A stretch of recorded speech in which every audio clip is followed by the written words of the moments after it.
you see, whatever we have derived so far, that is the power angle characteristics, short circuit characteristics, all those things, that assumes the machine to be a cylindrical rotor machine. Because you see, in cylindrical machine, actually the rotor is cylindrical. If you have a cross section, so the rotor looks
এই connection কি কেটে গেছে? Hello, sir এখন এতক্ষণ শোনা কেটে যাচ্ছে? গেছিল। হ্যাঁ স্যার। শোনা যাচ্ছে এবার শোনা যাচ্ছে। দেখা যাচ্ছে? না স্যার, অ্যাকচুয়ালি নেটওয়ার্ক এই হচ্ছে। এবার দেখো, দেখতে পাচ্ছ কিনা দেখো। ইয়েস স্যার দেখা যাচ্ছে। আচ্ছা, এবার বলো আমি কোথায় বলছিলাম সেখান থেকে কেটে গেল নাকি?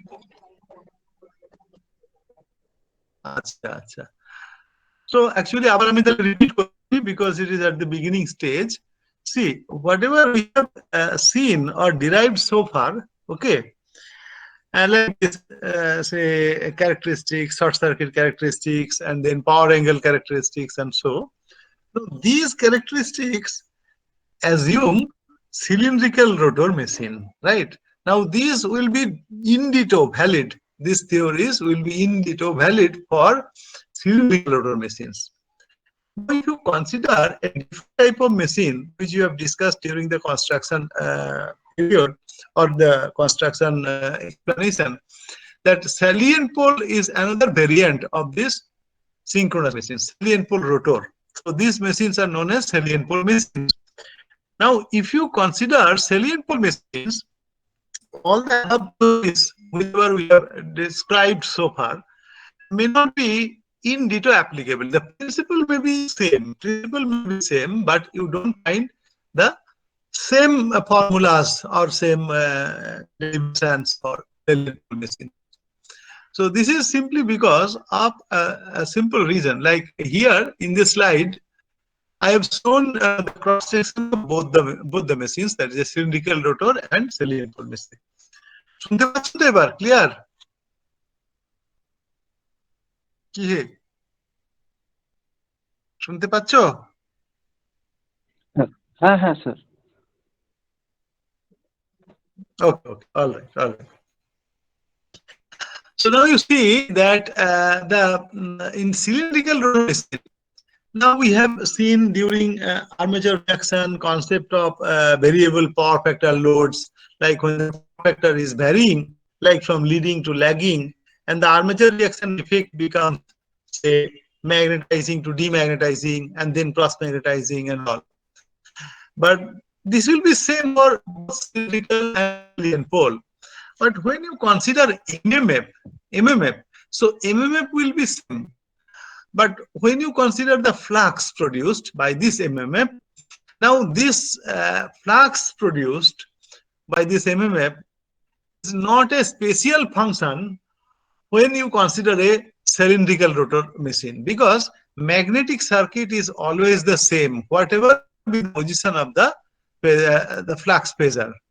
You see here, one is say upwards, then across to the left, and then downwards to the left.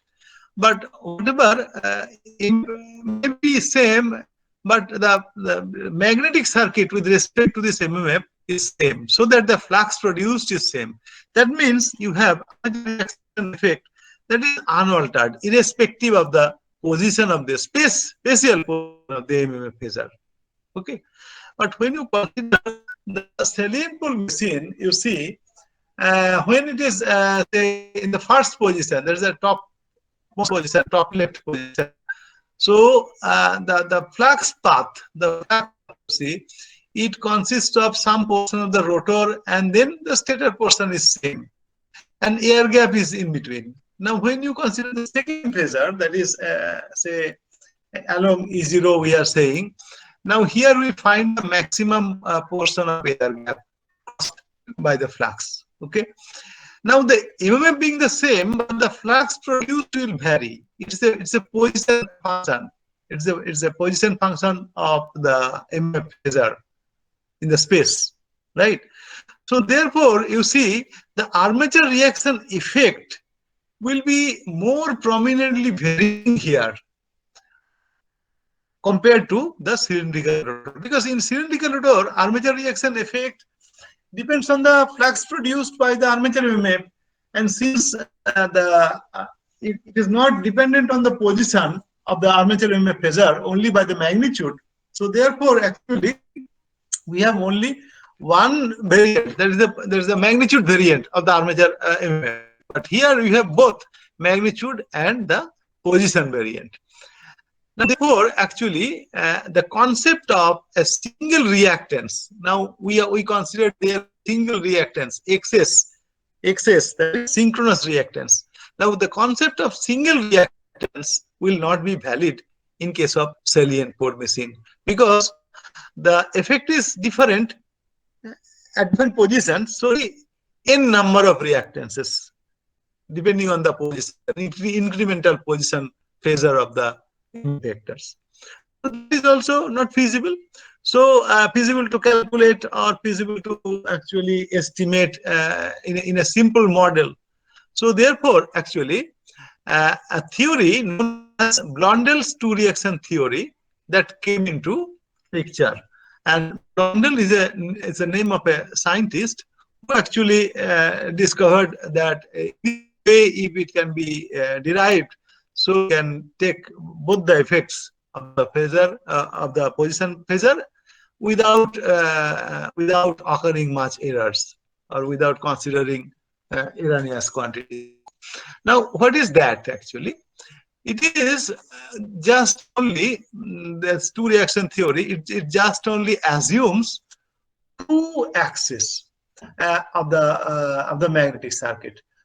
One is along the field axis, that is known as direct axis. First one is along the field axis, which is known as direct axis or D axis, and the other axis is actually along the quadrature to this axis. That is why it is known as quadrature axis. The second axis is quadrature to the D axis. That is why it is known as Q axis or quadrature axis. This axis will be always along E0 phasor, because E0 is always across this field MMF. It's lagging the field by 90 degrees for generators. Okay, so then Q axis is normal axis and D axis is normally the field axis.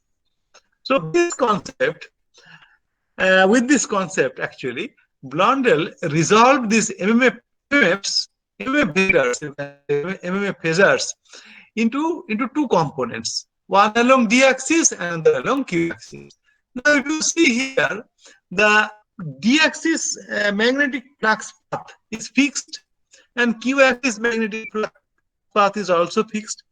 Now, if you just consider an MMF, composite MMF, having two components, one along D axis and another along Q axis, so therefore, concept of fixed reactances can hold good, provided you consider that two different reactances exist, one along D axis, one along Q axis, because their magnetic flux are fixed, magnetic flux paths are fixed.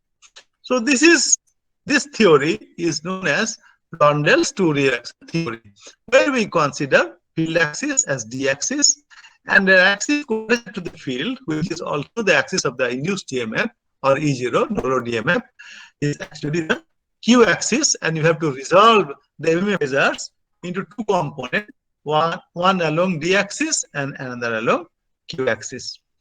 So this part, then after that, the same thing is written here. So D axis is considered along field axis, Q axis is taken to the D axis, which is the EMF axis or E0 axis. Now armature EMF can be resolved into two components. One is one along say D axis and another along Q axis. Right.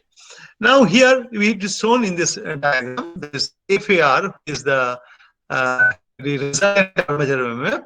So that can be resolved into two components, that is FAD along the axis and FAQ along Q axis. Now, if it is a lagging power factor case, then it will be FAD will be in actually the demagnetizing part, and FAQ will be cross magnetizing part, and if it is a leading power factor, FAD will be magnetizing part. Magnetizing component, it will help the magnetic field. The FEQ will be across the cross magnetizing component, you can say. So then actually the concept of two reactances will come. It is one is known as XD, D axis reactance, and another is XQ, Q axis reactance. Normally you see that in D axis the magnetic flux actually is more, rather faces more part of iron compared to the Q axis. So therefore, XD will be always greater than XQ in case of this cylindrical, salient pole synchronous machine.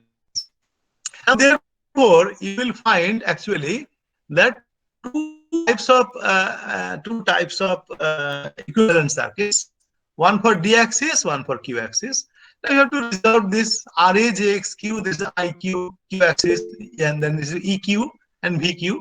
And similarly, RA, JXD, ED, and VD, right? So I think wrongly it is written here, EQ, that E portion, the left side will be Q, right side will be D. Okay, just to take care. Now then, if you consider the phasor diagram, considering this situation, so you get this one. Actually, unfortunately, this is split up. So E0, you can if you do not consider the resistance into account, so then E0 can be written for alternator. It's like VT plus JIDXD plus JIQXQ, JIDXD and JIQXQ. ID and IQ are D and Q axis components of armature current, right? So now, unfortunately, the part is not totally shown here. You can see here in the right side picture that armature current is here, IA, and with the two components, one is ID, that left upper left part, and another one is Q, is visible here, ID and IQ. And IA is having an angle of theta, lagging with respect to VT. Now, if you add up VT plus JIDXD plus JIQXQ, you get 0. So 0 and VT, there is an angle delta. So this actually gives you the diagram when you do not consider any armature resistance. But if you consider resistance, so it will be modified in this way. It will be IARA. Actually, one term is again missing, VT. It will be VT plus IRA plus JIDXD plus JIQXQ, right? So IDRA plus IQRA and IDXD plus IQXQ. So unfortunately, VT term is missing. VT plus IRA, VT plus IRA. So IA can be split into ID plus JIQ. So in this way, you can have IDRA plus JIQRA plus JIDXD plus JIQXQ. Now in this way, you can draw the phasor diagram. ID and IQ is drawn here. So IDRA is actually along the axis, and JIDXD is along this in quadrature to this axis, leading ID by 90 degree, and IQRA is nothing but this one. So IQRA is along this, and then JIQXQ. So you get this E0, right? So this term is also wrong. So IDRA plus IQRA plus JIDXD plus JIQXQ. Okay. So this J term, J is just to show you that with respect to D axis, it is J. So IDRA plus IQRA plus JIDXD plus JIQXD plus E. Just to take a note. Okay. Now, with respect to this, you can draw power angle characteristics with a simplified version, because if you consider RA, only the terms will be a little bit of having a little bit of complexity. So therefore, to consider reduce this complexity, you should consider RA equal to 0. And if you consider RA, then some terms will be added. I'll tell you where it will be added. First, you consider RA is 0. So now, from this basic diagram, I can split this as ID plus JIDXD. We have considered DX as the reference axis, right? ID plus JIDXD. And then, considering this basic diagram, IQX will be BT sin delta. IQXQ will be IQXQ will be BT sin delta, right? And from here, you can derive what is IQ. IQ is BT sin delta by XQ. Similarly, BT cos delta plus IDXD will give you E0. BT cos delta plus IDXD will give you E0. And then ID, from here, you can derive like the 0 minus BT cos delta by XD. Now, when you have derived ID and IQ, you have put in the equation of IA, ID plus JIQ, ID plus JIQ.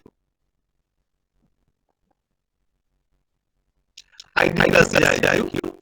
Now, you get 0 minus delta by XD plus J, BT cos sin delta by XQ.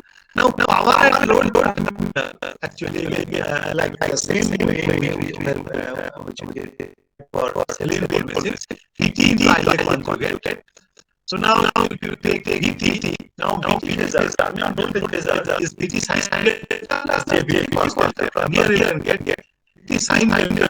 VT sin delta is here from ID axis, and VT cos delta is on Y axis. So therefore, it is VT sin delta plus JBT cos delta.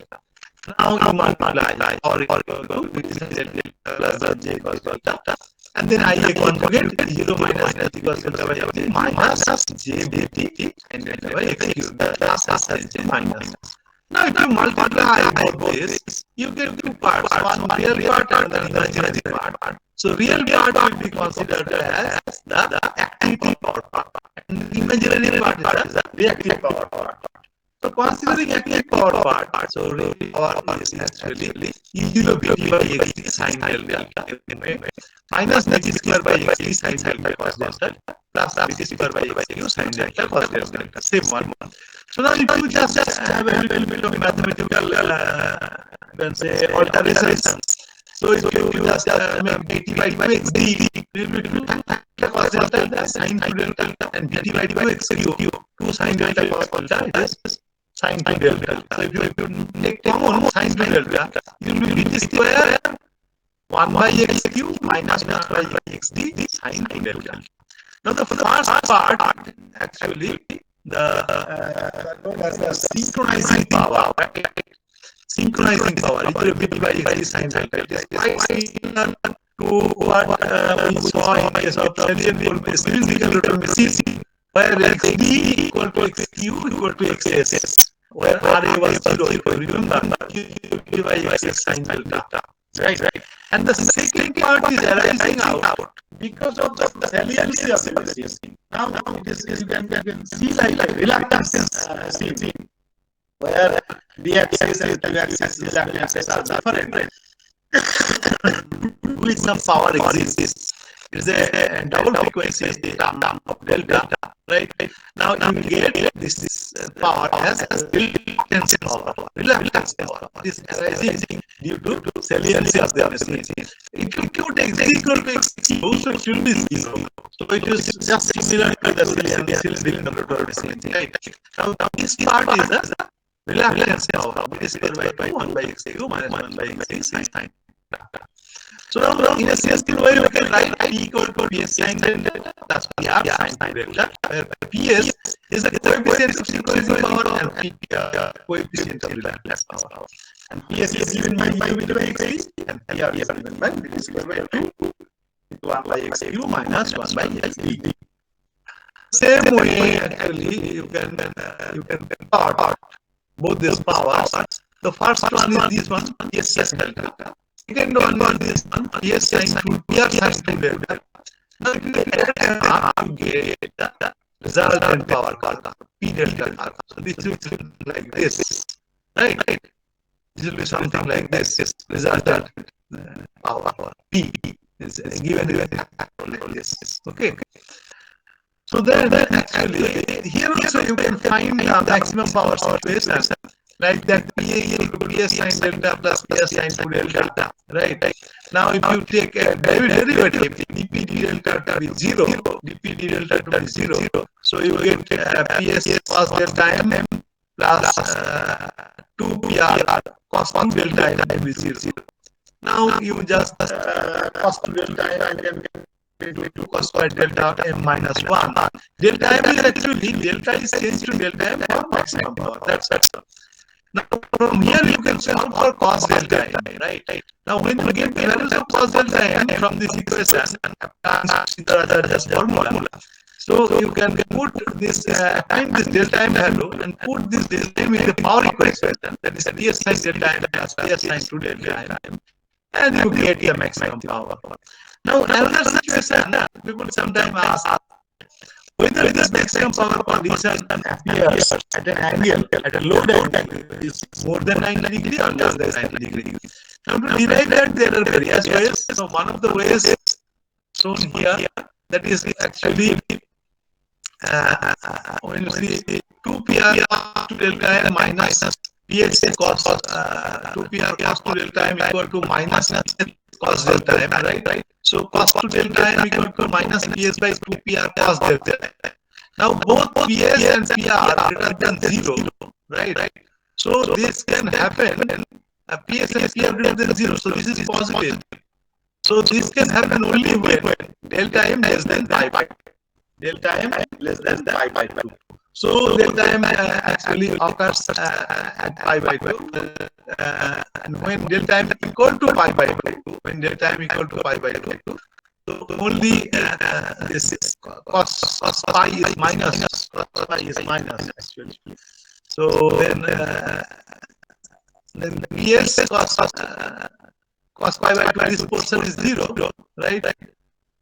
So this is not there. So delta m will be always less than pi by 2. Another way you can see also from the equation, I don't know, this is so not here on this equation, that when you see the cos delta m value, so it is minus PS plus minus PS PR square, so it is here plus 30 PR square by 8 PR. Okay. Now we have to take the positive value, otherwise cos delta m will be always greater than 1. Magnitude of cos delta m will be greater than 1, which is not valid. Okay. So taking the positive value, you can think that the delta m will be always occurring at a value less than pi by 2, which is less than pi by 2. That can be proven. You can see that also. So that actually the maximum power occurs at a value which is less than pi by 2. Now, what you'll see here is known as a loss of excitation. Loss of excitation. Sometimes you see that alternators they are excited from a DC source. Rotor. Actually, rotor is provided with DC springs. Of course, we will see that excitation method that gas-based excitation is possible. Considering the unit to be in the rotor only. But the thing is that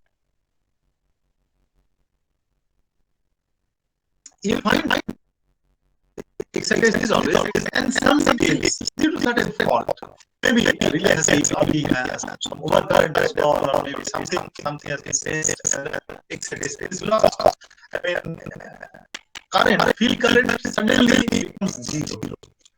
Now, when field current is zero, you see that as because power is given by E0 by excess sine delta, and E0 is dependent on field current. We don't consider in this case, any case of residual magnetism, which is negligible. So when field current is zero, there is no naturally no load EMF is zero, so you get zero equal to zero. So no synchronous power can be developed, right? Now, in turn, if you see a cylindrical rotor machine, now it is this way. It is VD by X sine delta. Now, when there is no field and no load EMF,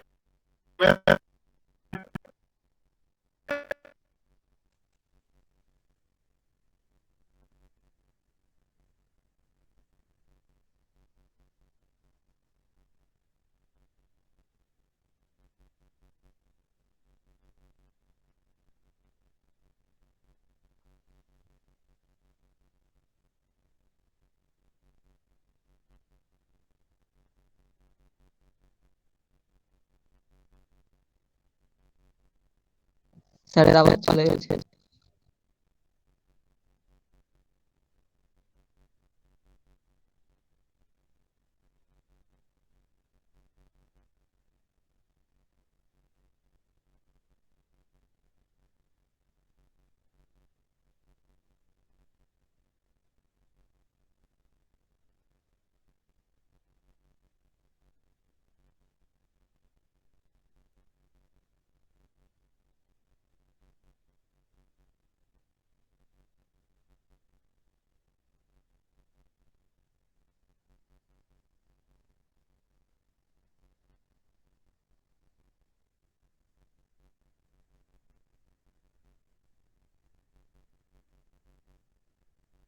sir কিছু শোনা যাচ্ছে না।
Sir আপনার আওয়াজ শোনা যাচ্ছে না।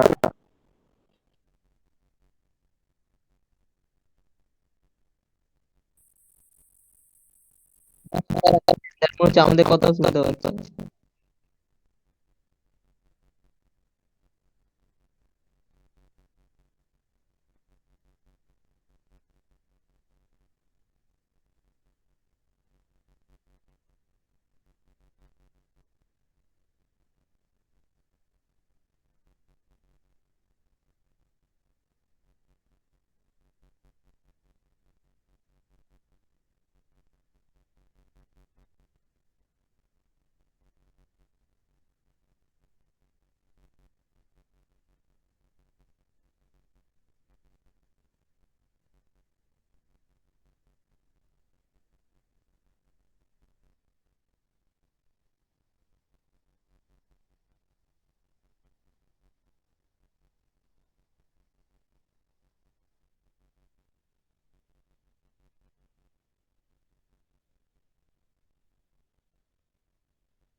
Sir আপনার আওয়াজ শোনা যাচ্ছে না।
Hello, hello, Yes, sir.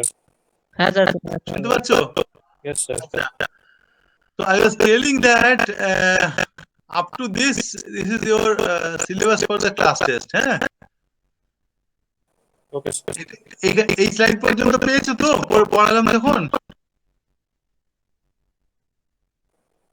Yes, sir. I have uploaded the material. So actually after this I will require 2 to 3 more classes. 2 to 3 classes on which I'll show you some tests, synchronizing conditions, and then excitations, and some portion regarding motoring and starting, etc. Okay. So because we cover very fast in this mode, so there is a maximum 3 classes will be required. So tomorrow by 10 o'clock I'll be sending you in this mail only. This section be this one, where I send you these notes. Okay. So sir do you বলছি have sir any numericals কি sir important আছে sir সিটির জন্য? এর জন্য numerical একটু দেখো, numerical তো লাগবেই, বিকজ ওইটাই তো ফাইনালি বোঝার জায়গা। হ্যাঁ, হ্যাঁ। ডেরিভেশন তো সব আছেই এখানে সেখানে, ঠিক আছে। আচ্ছা, class test will be on 15 marks না, Yes, sir. টোটাল 15 মার্কস না? Yes, sir. Okay okay okay, alright.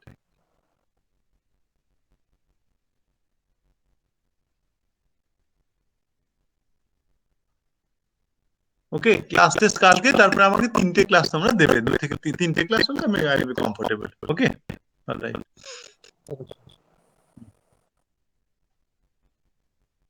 Okay, so I am living. Okay. Thank you, sir.